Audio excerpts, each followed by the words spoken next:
ನಮಸ್ಕಾರ. ಬಿ.ಎಡ್ ಅಪ್ಲಿಕೇಶನ್ ಹಾಕ್ತಿರುವಂತಹ ಅಭ್ಯರ್ಥಿಗಳಿಗೆ ನಮ್ಮ ಚಾನಲ್ಗೆ ಸ್ವಾಗತ. ಎಂದಿನಂತೆ ನಾವು ಫ್ರೀ ಇದ್ದ ಟೈಮ್ನಲ್ಲಿ ನಿಮ್ಮ ಒಂದು ಕಾಮೆಂಟ್ಗಳನ್ನು ಓದಿ ಅದಕ್ಕೆ ಸಂಬಂಧಿಸಿದಂತಹ ಉತ್ತರಗಳನ್ನು ಕೊಡಲಿಕ್ಕೆ ಪ್ರಯತ್ನವನ್ನು ಮಾಡ್ತಾ ಇದ್ದೀವಿ. ಸೊ ಯಾರೆಲ್ಲ ಅಭ್ಯರ್ಥಿಗಳು ನಮ್ಮ ಚಾನಲ್ಗೆ ನೀವು ವಿಡಿಯೋಗಳನ್ನು ನೋಡ್ತಾ ಇದ್ದೀರಿ, ಸೊ ಸಬ್ಸ್ಕ್ರೈಬ್ ಮಾಡಿ, ಸಪೋರ್ಟ್ ಮಾಡೋದನ್ನು ಕೂಡ ಮರಿಬೇಡಿ. ಇದು ಸಬ್ಸ್ಕ್ರಿಪ್ಷನ್ ಫ್ರೀ ಇರುತ್ತೆ ಮತ್ತು ನಮ್ಮದು ಯಾವುದೇ ಥರಂಥ ಟೆಲಿಗ್ರಾಮ್, ಇನ್ಸ್ಟಾಗ್ರಾಮ್ ಇರೋದಿಲ್ಲ. ನೀವು ಕಾಮೆಂಟ್ ಹಾಕಿದ್ದನ್ನು ನೀಟಾಗಿ ಓದಿ ಅದಕ್ಕೆ ಉತ್ತರವನ್ನು ಕೊಡಲಿಕ್ಕೆ ಪ್ರಯತ್ನ ಕೂಡ ಮಾಡ್ತೀವಿ. ಇಲ್ಲೊಂದು ಅಭ್ಯರ್ಥಿ ಕೇಳಿದ್ದಾರೆ, ಏನು ಕ್ವಶನ್ ನೋಡ್ಬೋದು.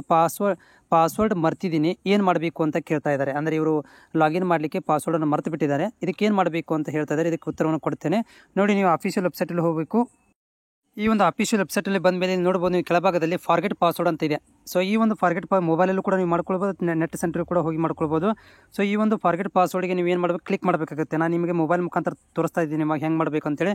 ಸೊ ಕ್ಲಿಕ್ ಮಾಡಿದ ತಕ್ಷಣ ಈ ರೀತಿ ಓಪನ್ ಆಗುತ್ತೆ. ಇದರಲ್ಲಿ ಏನಿರುತ್ತೆ, ನಿಮ್ಮದು ರಿಜಿಸ್ಟರ್ ಮೊಬೈಲ್ ನಂಬರ್ ಇರುತ್ತೆ, ಹೌದಾ. ಆಮೇಲೆ ರಿಜಿಸ್ಟರ್ ಪಾಸ್ವರ್ಡ್ ಇರುತ್ತೆ. ಆಮೇಲೆ ನ್ಯೂ ಪಾಸ್ವರ್ಡ್ ಅಂತ ಇಲ್ಲಿ ನೀವು ಹಾಕೋಬೇಕು. ಅಂದರೆ ನೀವು ಹೊಸ ಪಾಸ್ವರ್ಡ್ ಹಾಕಬೇಕು. ಉದಾಹರಣೆಗೆ ನಿಮ್ಮ ಹೆಸರುಗೆ ಶ್ರೀಕಾಂತ್ ಇತ್ತು, ಸೊ ಅಲ್ಲಿ ನೀವು ಎಸ್ ಕ್ಯಾಪಿಟಲ್ ಬರೋದು ಶ್ರೀಕಾಂತ್ @123 ಅಥವಾ ರಾಧಾ @123, ಕವಿತಾ @123 ಈ ರೀತಿಯಾಗಿ ನೀವು ಇಲ್ಲಿ ಹೊಸ ಪಾಸ್ವರ್ಡನ್ನು ಹಾಕೋಬೇಕಾಗತ್ತೆ. ಹೊಸ ಪಾಸ್ವರ್ಡ್ ಹೊಸದು ಹಾಕಿ ಮತ್ತು ಕನ್ಫರ್ಮ್ ಮಾಡಬೇಕಾಗತ್ತೆ. ಸೊ ಸಬ್ಮಿಟ್ ಅಂತ ಕೊಟ್ಟಾಗ ಸಬ್ಮಿಟ್ ಅಂತ ಕೊಡಬೇಕಾಗತ್ತೆ. ಕೆಳಭಾಗದಲ್ಲಿರುವಂಥ ಸಬ್ಮಿಟು, ಓಕೆನಾ. ಸೊ ಸಬ್ಮಿಟ್ ಅಂತ ಕೊಟ್ಟ ಮೇಲೆ ನಿಮ್ಗೆ ಏನಾಗುತ್ತೆ ಅಂತಂದರೆ ಒಂದು ಮುಂದಿನ ಪ್ರೊಸೀಜರ್ ತೋರಿಸ್ತೇನೆ ನಿಮಗೆ ನೋಡಿ. ಏನಾಗುತ್ತೆ ನೆಕ್ಸ್ಟ್, ನಿಮಗೆ ಅದನ್ನು ನೀವು ಸಬ್ಮಿಟ್ ಮಾಡಿದಾಗ ಈ ರೀತಿ ಓಪನ್ ಆಗಿಬಿಡುತ್ತೆ. ಅಂದರೆ ಮತ್ತೆ ನಿಮಗೆ ಪಾಸ್ವರ್ಡ್ ರೀಸೆಟ್ ಆದಂಗೆ ಈ ರೀತಿ ಕೂಡ ನೀವು ಮಾಡ್ಕೊಳ್ಬೋದು. ನೆಕ್ಸ್ಟ್ ವಿದ್ಯಾರ್ಥಿ ಕ್ವಶನ್ ಏನಂದರೆ, ಪೇಮೆಂಟ್ ಆಗ್ತಾ ಇಲ್ಲ ಅಂತೇಳಿ.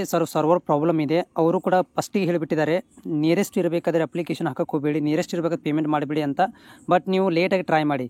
ಮಾರ್ನಿಂಗ್ ಬೇಗ ಟ್ರೈ ಮಾಡಿರಿ, ಇಲ್ಲಾಂದರೆ ಮಧ್ಯಾಹ್ನ ಮೇಲೆ ಟ್ರೈ ಮಾಡಕ್ಕೆ ಹೋಗ್ಬಿಡ್ರಿ, ಸರ್ವರ್ ಬಿಸಿ ಬರುತ್ತೆ. 9 ಗಂಟೆ ಮೇಲೆ ನೀವು ಪೇಮೆಂಟನ್ನು ಮಾಡ್ಬೋದು. ಮೊಬೈಲಲ್ಲೂ ಕೂಡ ಮಾಡಿಕೊಳ್ಳ್ರಿ, ನಿಮಗೆ ಸಕ್ಸಸ್ ಆಗುತ್ತೆ. ಬಟ್ ಸರ್ವರ್ ಬಿಸಿ ಇರೋದ್ರಿಂದ ಆಗೋದಿಲ್ಲ.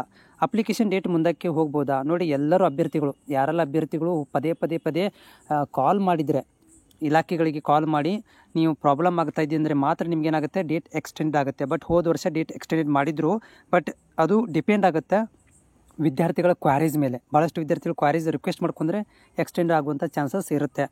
ಸರ್ ನಾನು ಸ್ಟಡಿ ಸರ್ಟಿಫಿಕೇಟ್ ಇದ್ದಲ್ಲಿ ಡಿಗ್ರಿದು ಇಷ್ಟೇ ಹಾಕಿದ್ದೀನಿ, ಓಕೆ.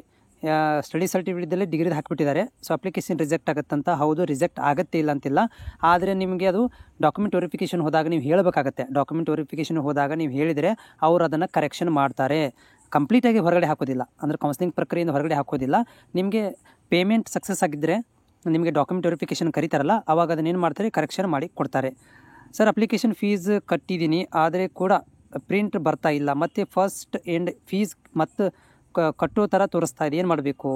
ನೀವು ಅಪ್ಲಿಕೇಶನ್ ಫೀಸ್ ಪೇಮೆಂಟ್ ಮಾಡಿದರೆ, ಓಕೆ, ನಿಮ್ಮ ಅಕೌಂಟಿಂದ ಕಟ್ ಆಗಿದೆ, ಚೆಕ್ ಮಾಡ್ಕೊಳ್ರಿ, ರೀಫಂಡ್ ಆಗಿದೆಯಾ ಅಂತ ಚೆಕ್ ಮಾಡ್ಕೊಳ್ಳಿ. ಅದು ಯಾವಾಗ ಅಂತಂದರೆ ನಾಳೆ, ಅಂದರೆ 12 ತಾಸು ನಂತರ ನೀವು ಚೆಕ್ ಮಾಡ್ಕೊಳ್ಳಿ. 12 ತಾಸು ನಂತರ ನಿಮ್ಗೆ ಅಮೌಂಟ್ ಮತ್ತು ರೀಫಂಡ್ ಆಗ್ಬೋದು. ರೀಫಂಡ್ ಆಗಿಲ್ಲ ಅಂತಂದರೆ ನೀವು ಏನು ಮಾಡಬೇಕಾಗತ್ತೆ ಅಂತಂದರೆ, ಅಪ್ಲಿಕೇಶನ್ದಲ್ಲಿ ಕೊಟ್ಟಿರುವಂಥ, ಅಂದರೆ ವೆಬ್ಸೈಟಲ್ಲಿ ಕೊಟ್ಟಿರುವಂಥ ಅವರ ಒಂದು ಕ್ವಾರೀಸ್ ಕಾಂಟ್ಯಾಕ್ಟ್ ನಂಬರ್ಗೆ ಕಾಲ್ ಮಾಡಬೇಕಾಗುತ್ತೆ. ಕಾಲ್ ಮಾಡಿ ನೀವು ಕ್ಲಿಯರ್ ಮಾಡ್ಕೋಬೇಕಾಗತ್ತೆ, ಓಕೆನಾ. ಯಾವುದೇ ಥರಂಥ ತೊಂದರೆ ಆಗೋದಿಲ್ಲ. ಬಟ್ ನೀವು ಕಾಲ್ ಮಾಡಿ ಅವರಿಗೆ ಈ ರೀತಿ ನಿಮ್ಮ ಅಪ್ಲಿಕೇಶನ್ ನಂಬರ್ ಹೇಳಿದರೆ ಅವ್ರು ಏನು ಮಾಡ್ತಾರೆ, ಪೇಮೆಂಟನ್ನು ಕ್ಲಿಯರ್ ಮಾಡ್ತಾರೆ. ಬಟ್ ನೀವೇನು ಮಾಡಬೇಕು, 12ರಿಂದ 24 ತಾಸು ತನಕ ಕಾಯಬೇಕಾಗತ್ತೆ. ಲಿಸ್ಟ್ ಯಾವಾಗ ಬಿಡ್ತಾರೆ, ಲಿಸ್ಟನ್ನು ನೋಡಿ, ಇನ್ನೂ ಲೇಟ್ ಆಗುತ್ತೆ. ಯಾಕಂದರೆ ಇನ್ನೂ 14ನೇ ತಾರೀಕಿಗೆ, ಅಂದರೆ ಇನ್ನೂ ಎರಡು ದಿನ, ನಾಳೆ ಕೊನೆ ದಿನಾಂಕ ಇದೆ.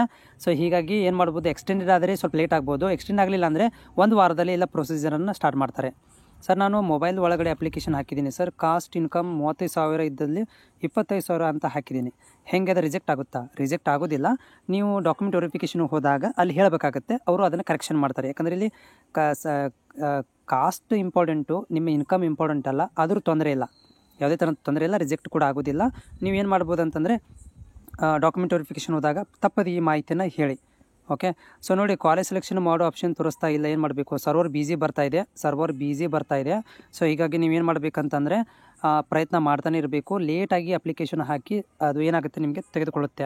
ಮತ್ತೇನಾದ್ರು ಡೌಟ್ ಇದ್ದರೆ ನನಗೆ ಕಾಮೆಂಟ್ಸ್ ಮುಖಾಂತರ ತಿಳಿಸಿ, ತಪ್ಪದೇ ನಾನು ನಿಮಗೆ ಮಾಹಿತಿಯನ್ನು ಕೊಡ್ತೇನೆ. Thank you so much.